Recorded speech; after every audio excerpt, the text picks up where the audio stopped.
미국 샌프란시스코에선 화가 난 군중이 택시를 습격해 불까지 지르는 일이 벌어졌습니다. 이 택시는 그냥 택시가 아니라 구글에서 운영 중인 무인 택시, 웨이모였는데요. 왜 시민들이 무인 택시에 화가 났는지 정원석 기자가 전해드립니다. 군중에 둘러싸인 한 차량. 몇몇은 스케이트보드로 유리창을 내리찍고 다른 사람들은 이를 촬영하며 환호성을 지릅니다.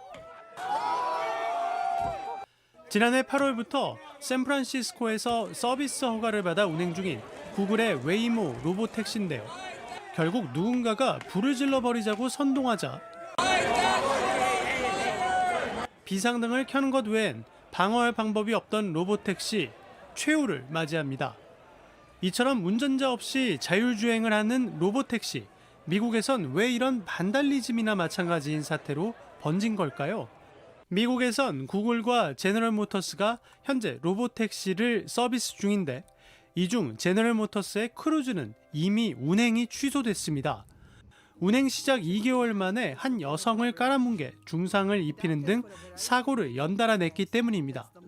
웨이모도 지난 6일 자전거와 사고를 내면서 미 교통당국의 조사가 시작된 상황.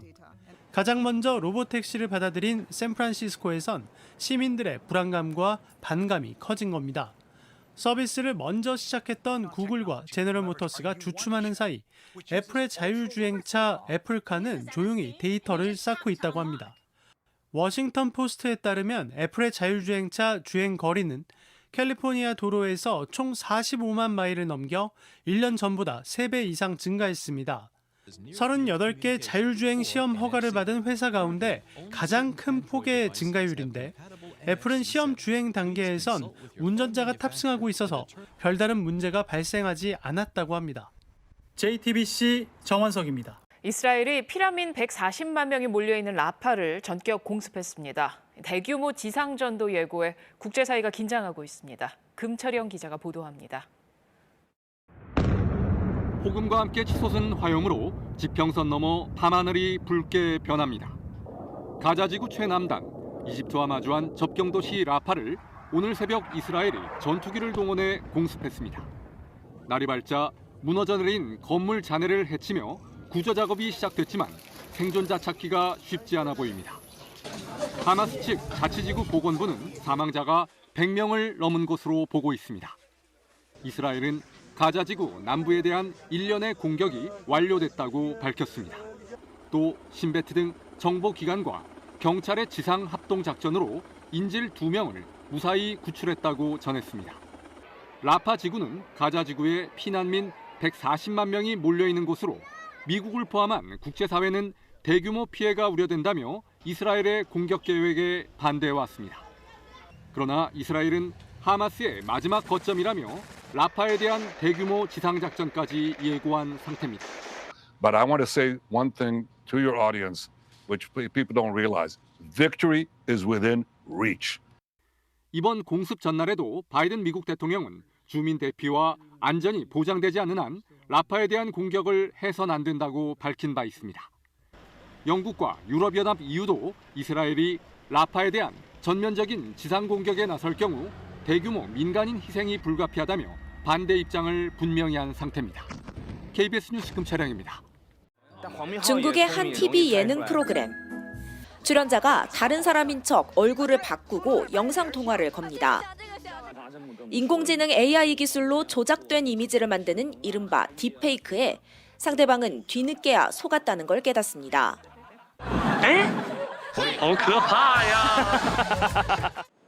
문제는 중국에서 이런 딥페이크가 빈번하게 범죄로 이어지고 있다는 겁니다. 딥페이크로 만들어진 사장 얼굴로 부하 직원에게 영상통화를 걸어 거액을 요구하는 수법이 대표적입니다. 중국 당국이 지난해 특별 단속까지 나서 500명이 넘는 딥페이크 사기범들을 붙잡았습니다. 중국에서 딥페이크 범죄가 기승을 부리는 이유는 뭘까?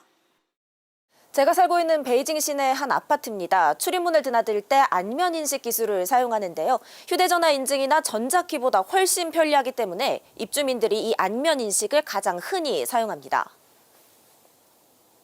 门已开。 정면 사진 한 장을 찍어 본인을 인증하는 앱에 등록하면 안면 인식을 통해 각종 서비스에서 결제가 가능합니다. 야외 자판기부터 대형 마트, 대중교통 이용까지 안면 인식으로 비용을 지불할 수 있습니다. 그러자 영상을 조작해 타인의 안면 인식 인증을 악용하는 신종 수법의 범죄까지 급증한 겁니다. 将原本只有正脸的照片呢，补齐到了这个视频当中，原本静态的人物被立体化了。 보이스피싱에 이어 딥페이크 사기가 날로 늘어나면서 중국 사회의 불안감도 커지고 있습니다. 베이징에서 KBS 뉴스 김민정입니다. 지난해 북한 일가족이 어선을 타고 서해상으로 귀순한 일이 있었는데요. 단순히 경제난 때문이 아니라 김정은 체제 들어 심화된 빈부격차에 따른 박탈감이 탈북 동기였던 걸로 드러났습니다. 실제 최근 정부 조사 결과 탈북민 10명 중 9명 넘게 북한의 빈부격차가 커졌다고 답했고 특히 의료 등에서 평양과 지방 사이의 차별이 크다고 느낀 것으로 나타났습니다. 고은희 기자가 보도합니다. 지난해 5월 9명의 가족이 어선 한 척에 의지해 서해상으로 귀순했습니다. 생활고에 시달리다 탈북했다는 추측도 나왔지만 사실 이들은 북한에서 상당한 자산을 가졌던 거로 확인됐습니다. 배를 소유한 데다 한 달치 비상식량을 싣고 온 점에서 보듯 먹고 사는 문제는 없었던 겁니다. 외려 이들의 탈북에는 빈부격차에 따른 상대적 박탈감이 큰 영향을 미친 거로 드러났습니다. 접경 지역에 살아 남한 방송에 많이 노출돼 있었는데 바깥 세상에 눈을 뜨면서 양극화가 극단으로 치닫는 북한 사회에 대한 불만이 결국 더 나은 삶을 위한 탈북 결심으로 이어졌던 겁니다. 그들이 탈북을 하게 된 가장 중요한 계기가 한국 드라마를 봤다고 하는 겁니다. 그 드라마를 보니까 한국이 자유롭다, 한국이 풍요롭다. 거기 가서 살아야 되겠다. 북한의 양극화 경향은 통일부가 탈북민 6천여 명을 대상으로 설문한 결과에서도 드러납니다. 빈부격차가 커졌다는 응답은 93.1%로 김정은 집권 전보다 상승했습니다. 병원에 가봤다는 응답은 평양 출신이 76.9%인데 반해 접경 지역 출신은 60.6%에 불과했습니다. 격차가 굉장히 이제 심하다는 거죠. 그래서 어떻게 해서든 이 농촌에서 빠져나가려고 수단과 방법을 가리지 않고 이제 하고 있는데 농촌에 이렇게 거주 인구가 감소된다면 과연 이제 지금 현재의 북한의 동원 경제, 동원 체제가 유지될 수 있을까? 의약품조차 공식 병원이 아닌 장마당에서 구입하는 등 국가 배급망이 작동되지 않는 점이 시장화와 이에 따른 양극화를 더욱 가속화한다는 평가입니다. KBS 뉴스 고은입니다. 주인공이 콘택트 렌즈를 끼는 순간 현재 장소가 현실 같은 게임장으로 바뀝니다. 게임 정보는 콘택트 렌즈에서 마치 모니터에 뜬 것처럼 보입니다. 증강현실, AR을 활용한 방식입니다. 미국에서는 증강현실을 실생활에 도입하는 사업화 시도도 시작됐습니다. 시선이 가는 사물의 상세 정보를 보여주고 소개받는 사람의 이름과 소속, 직위 등을 알려주는 방식입니다. 이처럼 콘택트 렌즈에 가상현실을 구현하는 원천 기술을 한국전기연구원이 개발했습니다. 핵심 기술은 전기가 통하지 않는 곡면 렌즈에 초미세 전기 회로를 입히는 것. 연구팀은 물방울의 표면 장력과 모세관 원리를 이용해 머리카락 20분의 1 두께 초미세 전기 회로를 새기는 데 성공했습니다. 저희 시스템의 경우에는 곡면에서도 프린팅이 가능하고 또한 어떠한 소재, 금속이나 반도체, 또 고분자라든지 어떤 재료에도 이 프린팅 시스템을 적용시킬 수가 있습니다. 연구팀이 개발한 기술로 콘택트 렌즈에 내비게이션 전기 회로를 심어 실제로 주행한 영상입니다. 회전 방향, 화살표 등 주행 정보가 렌즈 안에서 보입니다. 전기 회로 3D 프린팅 기술은 입는 반도체, 웨어러블 기기로 시작해 초미세 분야로 발전했고 의료용으로 진화하고 있습니다. 또 인체에 들어가서 인체에 무해하게 작동하고 또 녹아서 사라지는 이런 재료에도 활용될 수 있기 때문에 그 응용 분야는 무궁무진하다고 할 수 있겠습니다.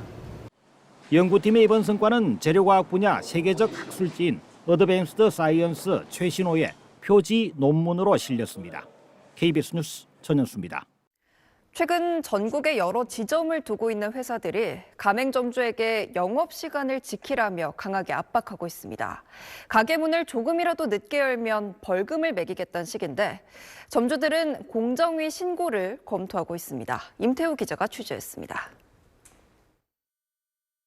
지방의 이 치킨 가맹점은 가맹본부와의 계약상 정오부터 자정까지 매일 12시간 영업해야 합니다. 아파트 단지 상권이라 한낮에 손님이 없는데도 가게 문을 열어두는 건 본사의 불이익 방침 때문입니다. 오픈 시간이 한 번만 늦어도 교육 입소, 2번 늦으면 일주일치 식자재 공급 중단, 3번이면 계약 갱신도 거부될 수 있습니다. 본사와 미리 협의하면 예외라지만 여간 까다로운 게 아닙니다. 너무 다운되고 너무 아파서 병원 갈 정도는 아니지만 나 오늘 하루 정말 좀 쉬고 차라리 내일부터 하는 게 낫겠다. 안 돼요. 예약이 있어야 돼. 이 세탁 프랜차이즈 가맹점은 평일 기준으로 오전 9시 반에 문을 열고 저녁 8시까지 영업해야 합니다. 최근 본사는 개폐점 시간 위반이 신고되거나 적발되면 세탁 용역 대가의 2%를 벌금으로 매기겠다고 통보했습니다. 영업시간 위반으로 벌금까지 부과하는 건 프랜차이즈 업계에서도 이례적입니다. 그때 벌어서 여름을 나야 되고 비수기를 버텨야 되는데 이거 떼가고 하면 가족들과 이제 잘 지내면서 살아가려고 이제 자영업하는 거지 이렇게 너무 얽매이고 하려고 하는 거 아닙니다. 가맹 본사들은 브랜드 이미지를 위해선 통일된 영업시간이 필요하다는 입장입니다. 지점별로 뭐 오픈하는 시간도 편차가 있고 막 이러다 보면은 아무래도 고객 입장에서는 한 번, 2번 갔는데 이제 문을 안 열었네 하면 여기는 문을 안 여는 곳이다 인식이 할 수도 있잖아요. 기본적으로 가맹점 매출이 늘수록 가맹 본부가 가져가는 수수료도 증가하는 구조여서 이런 장시간 영업을 강제하는 경향이 있습니다. 이런 경향은 특히 단기간에 기업 가치를 높여 매각하는 게 목표인 사모펀드가 인수한 프랜차이즈에서 두드러집니다. 일부 가맹점주들은 영업시간 강제와 불이익 정도가 너무 심하다고 보고 공정위 신고를 준비. 오늘 새벽 서울 광진구에 있는 한 다세대 주택에서 불이 나 3명이 다쳤습니다. 경찰은 처음 불이 시작된 집에 살던 10대가 일부러 불을 지른 걸로 보고 정확한 범행 동기를 조사하고 있습니다. 박서경 기자가 취재했습니다. 창문 밖으로 연기가 계속 뿜어져 나옵니다. 오늘 새벽 4시 40분쯤 서울 광진구 중곡동의 6층짜리 다세대 주택 3층에서 불이 났습니다. 불은 1시간 만에 꺼졌지만 4층에 살던 20대 여성이 대피 도중 1층으로 떨어져 머리를 크게 다치는 등 주민 3명이 병원으로 옮겨졌습니다. 3층에 거주하던 10대 여성 A씨가 불이 나자 곧바로 근처 편의점으로 달려가 신고를 요청했습니다. 불났다 해서 빨리 좀 신고해야지 하고 핸드폰이 안 된 데서 핸드폰을 빌려줬어요. 빨리 가서 옆에 집 다 깨우라고 나 쫓아가겠다고 그랬는데. 하지만 A씨는 경찰 조사에서 신변을 비관해 자신이 불을 질렀다고 진술했습니다. 경찰은 A씨를 방화 혐의로 긴급 체포해 정확한 범행 동기를 조사하고 있습니다. 건물 옆 차량 위로 붉은 화염이 치솟습니다. 새벽 0시 40분쯤 전북 전주시 완산구 주택가에 주차된 SUV에서 불이 난 겁니다. 다친 사람은 없었지만 차량과 건물이 타 소방서 추산 1,300여만 원의 재산 피해가 났습니다. 소방당국은 담배꽁초에서 불이 시작된 걸로 보고 정확한 화재 원인을 조사하고 있습니다. 낮 1시쯤엔 경기 가평군 청평면 야산에서 불이 났습니다. 불은 임야 6,600제곱미터를 태운 뒤 1시간 만에 꺼졌습니다. 산림당국은 민가에서 쓰레기를 소각하다가 불씨가 산으로 옮겨 붙은 걸로 추정하고 있습니다. SBS 박서경입니다.